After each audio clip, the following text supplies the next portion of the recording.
কে ফারজানা তুই কই যাস রেডিমেডি হয়ে?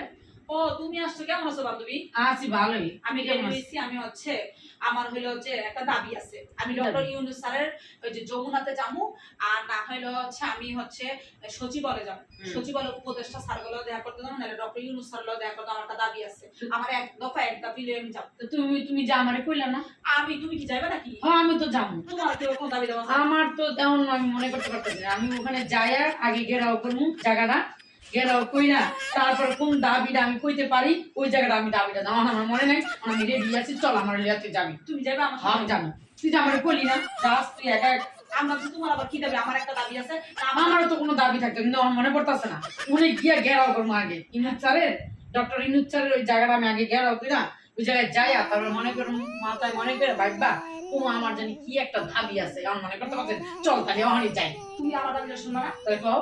আমার দাবি একটাই, আমি সপ্তাহে 7 দিন রান্না পারতাম না। আমি সপ্তাহে একদিন রান্নু, এই নব নিফরা কবিতা আর সব একদিন রান্নু, 6 দিন খাইতে। আমার দাবি একটাই, আমার আর কোনো দাবি নাই। আমি সপ্তাহে একদিন রান্না। তাহলে আমার যে কি দাবি এটা তো আমার মনে করতে পারতেছি না। তো চল আগে আমরা যাই।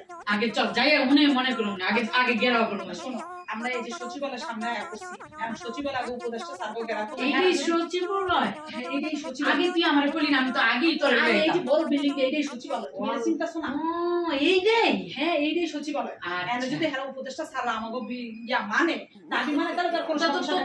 তোমার তো তুমি জানো আমি এর ভিতরে মনে মনে ডক্টর ইউনূস স্যারের ওই যমুনাতে যাবো, যদি আমি না মানি দাবি। আচ্ছা ঠিক আছে। আমার এক দফা এক দাবি, আমি সপ্তাহে একদিন রান্না করবো। একদিন রান্না করবো, আমার বউ, আমার বাচ্চা, আমার জামাই, আমার কবিতা, ওরা একদিন রান্না 7 দিন খাইবো। আমার একটাই দাবি, আমি সপ্তাহে 7 দিন রান্না করে যাবো, আমি একদিন রান্না করে যাবো।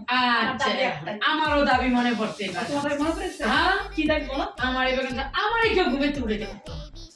আমি যে ঘুমাবো সকালবেলা, আমার জামাই, আমার শাশুড়ি, আমার শ্বশুর যা আছে আমার তো বিয়া দিছে, আর হেরা তো জানাই আমি ঘুমাই, হেরার কোনো দাবি মাইনা নেয় না। আমি এখন ডক্টর ইউনূস স্যারের আমি জানাইতেছি বলি তুমি ঘুমাইবা সকালে, আমার কেউ উঠাইতে পারতো না। তোমার একটাই দাবি? আমার একটাই দাবি এই, আমি তুমি তাড়াতাড়ি করে জানো। আচ্ছা, আমরা আমার দাবিটা মাইনা নিতে উঠবে।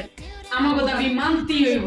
আমি ঘুমেতে উড়াইতে পারতাম না, বাস আমার যদি কেউ ঘুমেতে উড়াইছে আমার এই দাবি মানতেই হইব। আচ্ছা। আমি অনেক দিনের অপেক্ষার পরে আমি ডক্টর ইউনূস স্যারের পাইছি, আমার আমার মনের কথা সব শুনাইছি। আমার একটাই দাবি, আমি সপ্তাহে একদিন রান্না করবো। আমি সপ্তাহে প্রতিদিন রান্না করতে পারতাম না। আর আমার বান্ধবীর একটাই দাবি, ওর যাতে কেউ সকালে আমার কেউ ঘুমেতে উড়াইতে পারতো না। সকালবেলা ঘুম দিব, ওই ঘুমতে ওর যখন মন চায় তখনই উঠবো, কেউ আর ঘুমাইতে উঠে দেবে। আমাকে শুধু এটা দিলেই আমরা দুজন খুব খুশি চলে যাবো। এখন আপনার একটু কষ্ট করে আপনার স্যারকে জানাই দিন, বুঝছেন ম্যাডাম? আন্টিরা আপুরা আপনারা আজকে বাসায় যান, আপনাদের কথা আমাদের ডক্টর ইউনূস স্যারের কান পর্যন্ত পৌঁছেছে। কালকে ইনশাল্লাহ কালকে আপনাদের এই এক দফা এক দাবি গ্রহণযোগ্য হবে ইনশাআল্লাহ। আমাকে তো মাইনা গেছে। কচি কচি আমরা যাই, আমি আর কেউ ঘুমেতে উঠতাম না। যাও